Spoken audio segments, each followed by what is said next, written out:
بڑے بزرگ کے حوالے سے عرض کرتا ہوں، بغداد تباہ ہو گیا تھا چنگیز کے زمانے میں. یہ ہلاکو یا پورے اکثریت کو انہوں نے قتل کر دیا تھا، چند بچ گئے ہوں گے، جگہ جگہ لاشیں.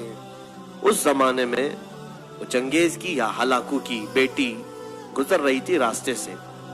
اس نے ایک جگہ قرآن کے پڑھنے کی آواز سن لی، کہیں قرآن کی تلاوت ہو رہی تھی. رک گئی، اپنے خادموں سے کہا دیکھو یہاں کہیں عربی کی آواز ہے، قرآن کی آواز آ رہی ہے.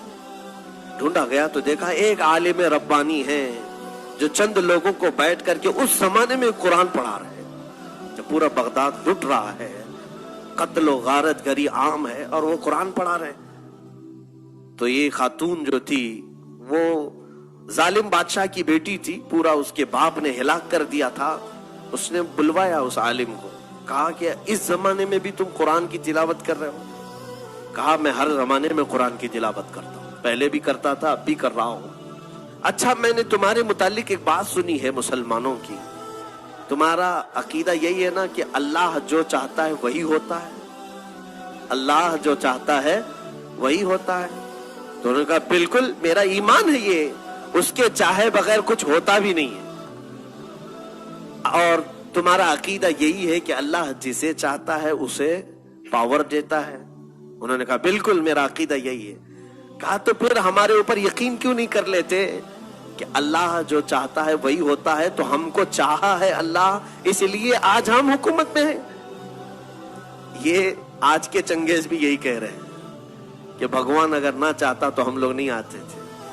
کبھی کبھار کیوں چاہتا ہے یہ بھی سن لو. اس عالم ربانی نے بہت پیارا جواب ارشاد فرمایا، کہا بالکل تو صحیح کہہ رہی ہے. اس کو میں ایک مثال سے بتاتا ہوں.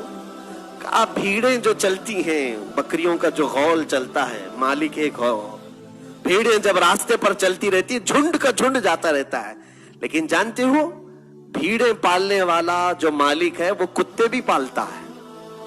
ایک دو کتے بھی اس کے ساتھ رہتے ہیں. بھیڑوں کے ساتھ کتوں کا کیا کام ہے؟ کتے کیوں رہتے ہیں؟ اس لیے کہ بھیڑیں جب چلتے چلتے ایک آدھ کوئی راستہ چھوڑ کے ادھر ادھر جائے تو کتا بھونکتے بھونکتے واپس اسے بھیڑوں میں شامل کر لیتا ہے. کتا کیا کرتا ہے؟ وہ بھونکتے ہوئے مالک چھوڑ دیتا ہے کتے کو، جاؤ وہ بھیڑ ادھر گئی، یہ بکری ادھر چلی گئی. کتا بھونکتے ہوئے ان بھیڑوں کو غول میں پھر سے شامل کر دیتا ہے اور پھر وہ راستے پر چلنے لگتی ہیں. اس عالم ربانی نے فرمایا یقیناً ہم امت مصطفیٰ بھولی بھیڑیں ہیں، جب صراط مستقیم سے ادھر ادھر ہٹتے ہیں اللہ تم جیسے کتوں کو ہم پر بھیجتا ہے تاکہ تم بھونک کر کے پھر سے ہمیں صراط مستقیم پر لے آؤ. آج اسی لیے یہ تمام چیزیں ہیں میرے عزیزوں. یہ تمہیں جو آنکھ دکھا رہے ہیں یا بھونک رہے ہیں اس لیے کہ تم راستہ ہٹے ہوئے ہو. واپس آ جاؤ صراط مستقیم پر. اللہ کے حبیب کا راستہ چھوڑ کر کوئی عزت ہماری نہیں ہے.